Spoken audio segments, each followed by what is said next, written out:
आज हम इकोनॉमिक्स के क्लास में अपने पिछले ही चैप्टर बाजार को लेकर के या मार्केट को लेकर के आगे बढ़ेंगे। कल हमने आपको बताया था कि प्रतियोगिता के आधार पर कितने प्रकार के बाजार होते हैं, जिसमें से मैंने आपको एक परफेक्ट मार्केट या पूर्ण बाजार के बारे में बता दिया था। अब दूसरा है आपका अपूर्ण बाजार या imperfect market. According to Fairchild, यदि किसी बाजार में यदि कोई बाजार उचित रूप से संगठित नहीं है, यानी कि क्रेताओं और विक्रेताओं में पारस्परिक संपर्क में कोई कठिनाई उत्पन्न होती है, उन्हें अपनी कीमतों का पूरा ज्ञान नहीं है, तो ऐसे बाजार अपूर्ण बाजार कहा जाएगा, जहां पर क्रेता और विक्रेता seller and buyer are not come in contact, they have some problem or they don't know the exact price of the particular thing or goods. So this type of market is known as imperfect market. अपूर्ण बाजार की मुख्य विशेषताएं ये हैं। ऐसे बाजार में क्रेताओं और विक्रेताओं के मध्य पूर्ण प्रतियोगिता का अभाव होता है। वस्तु के विक्रेता अनेक होते हैं, न कि असंख्य। विक्रेताओं की वस्तुएं समान नहीं होती, उनमें अंतर यानी कि गुड डिफरेंशिएशन पाया जाता है। यह अंतर नाम, रंग, डिजाइन, पैकिंग आदि किसी भी प्रकार का हो सकता है। अब इसको इतने को थोड़ा सा समझ लेते हैं, फिर आगे बढ़ते हैं। नंबर 1 पर हमने आपसे कहा ऐसे बाजार में क्रेता और विक्रेताओं के मध्य पूर्ण प्रतियोगिता का अभाव होता है। पूर्ण प्रतियोगिता क्या कि एक प्रॉपर तरीके से मोल भाव किया जाना, कि हम इस चीज को जानते हैं कि इसकी कीमत क्या है, दोनों ही अपनी वस्तु की कीमतों के बारे में पूरी रीति से जानते हैं। उस बेसिस के ऊपर कौन कितना कैसे, उसका ये जो होता है, ये एक पूर्ण प्रतियोगिता होती है कि हम कैसे उसको कम करा लें, और विक्रेता का ये होता है कैसे हम अधिक से अधिक में बेच लें। ये पूर्ण प्रतियोगिता होती है, जिसका कि अपूर्ण बाजार में इम्परफेक्ट मार्केट के अंतर्गत इस बात का अभाव होता है। दूसरा, वस्तु के विक्रेता अनेक होते हैं लेकिन असंख्य नहीं होते, मतलब कि बहुत ज्यादा नहीं होते कि हम किसको ले किसको ना ले उसका हमको भार है, एक जगह है लेकिन ढेर सारे लोग होंगे। वहां पर सबसे बड़ी प्रॉब्लम एक आती है कि विक्रेताओं की वस्तुएं समान नहीं होती, उनमें अंतर पाया जाता है। गुड्स डिफरेंशिएशन होता है, डिफरेंशिएशन उसके अंदर पाया जाता है। गुड्स डिफरेंशिएशन उसमें होता है, वो चाहे किसी भी तरीके का विभेद हो, चाहे वो नाम का हो या रंग का हो, डिजाइन का हो, पैकिंग आदि किसी भी चीज का डिफरेंशिएशन हो, उसके अंतर्गत अंतर पाया जाता है।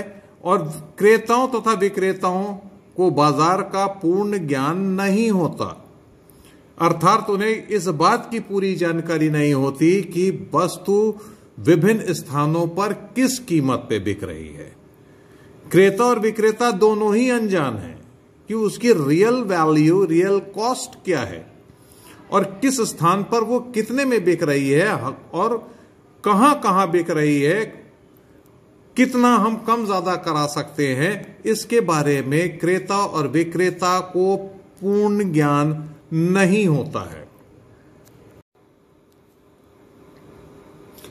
इस प्रकार पांचवें में अपूर्ण बाजार के अंतर्गत, क्योंकि एक तो उनको अपने चीजों के बारे में पूरी जानकारी नहीं है, अपने गुड्स के बारे में पूरा उनको ज्ञान नहीं है, किस जगह पे किस कीमत पे बेचा जा रहा है, और उन वस्तुओं की एक कीमत नहीं पाई जाती, बल्कि वस्तु विभेद यानी कि गुड्स डिफरेंशिएशन की वजह से विक्रेता विभिन्न क्रेताओं से भिन्न भिन्न कीमत लेने में सफल हो जाते हैं।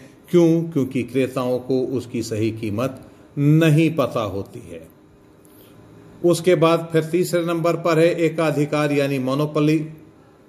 एकाधिकार बाजार में किसी वस्तु का केवल एक ही विक्रेता होता है। एकाधिकारी ऐसे वस्तु का उत्पादन करता है जिसकी कोई स्थानापन्न वस्तु उपलब्ध नहीं होती, जिस कारण वस्तु की मांग आड़ी लोच शून्य होती है। एकाधिकारी का अपनी वस्तु की कीमत पर या फिर संभरण पर पूर्ण नियंत्रण होता है। ऐसे बाजार में फर्म तथा उद्योग में कोई अंतर नहीं आता। ये मोनोपोली जो मार्केट है, इसके अंतर पूरे बाजार में, मतलब कि मार्केट में एक ही विक्रेता होता है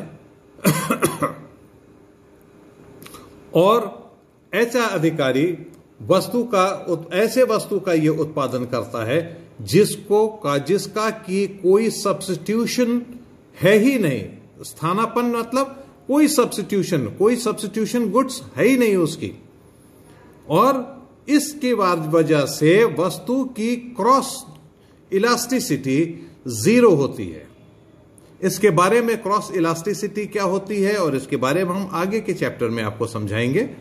अभी आज इतना जान लीजिए कि इसकी क्रॉस इलास्टिसिटी शून्य होती है और एकाधिकारी अपनी वस्तु की कीमत या सप्लाई पर पूर्ण नियंत्रण रखता है, और ऐसे बाजार में फर्म तथा उद्योग में कोई अंतर नहीं होता। आपका यह था on the basis of legal basis. अब आएगा ऑन द मटीरियल बेसिस, पदार्थ के आधार पर। ये आपका 7वां है और आखिरी है।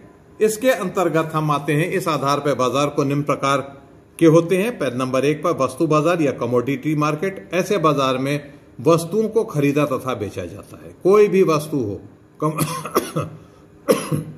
कोई भी कमोडिटी होती है, हम उसको इसमें खरीदते या बेचते हैं। दूसरा है लेबर मार्केट। श्रम बाजार में श्रमिकों की सेवाओं को खरीदा या बेचा जाता है, जैसे कि हम लेबर चौराहे पर से या फिर हम जहां कहीं पर भी श्रमिक होते हैं वहां पर हम जाकर के श्रमिकों की सेवाओं को बेचा या खरीदा जा सकता है। तो यह है लेबर मार्केट। और तीसरा है मनी एंड कैपिटल मार्केट, यानी मुद्रा एवं पूंजी मार्केट या बाजार। इसमें मुद्रा बाजार में मुद्रा का ब्याज पर अल्पकाल के लिए लेन देन होता है, जिसको कि हम सीधे आप ये कह लीजिए कि जैसे कि बेसी खेलते हैं या कुछ और आप इस तरीके का करते हैं, जो कि आप लोन पर देते हैं, जिसपे हम पैसा हम लोन के ऊपर देते हैं। इसके अंतर्गत मुद्रा बाजार में मुद्रा का ब्याज पर अल्पकाल के लिए, शॉर्ट पीरियड के लिए लेन देन होता है, जिसको कि हम लोन कहते हैं। लोन देना, 4% पर हमने लोन दे दिया किसी को, पर्सनल लोन, तो उस तरीके की ये लोन जो है ये मुद्रा या बाजार पूंजी कहलाती है। जहां वस्तुओं की खरीद फरोख्त होती है वहां वो कमोडिटी मार्केट है। जहां श्रमिकों की खरीद फरोख्त होती है वो आपकी लेबर मार्केट है। जहां पर पैसे की खरीद फरोख्त होती है, जहां पैसे से लेना देना होता है, वो मनी एंड कैपिटल मार्केट होती है। और चौथा है स्टॉक एक्सचेंज या शेयर मार्केट।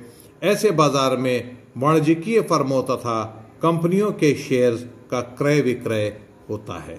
ऐसी स्थान पर हम क्या करते हैं? हम करते हैं कि इन कंपनियों के शेयर्स को हम लगा करके इसमें हम पैसा कमाते और अपनी लाइफस्टाइल को बढ़ाते जाते हैं। इसमें स्टॉक एक्सचेंज में हमारा म्यूचुअल फंड है, हमारा आपका क्या कहते हैं SIP है,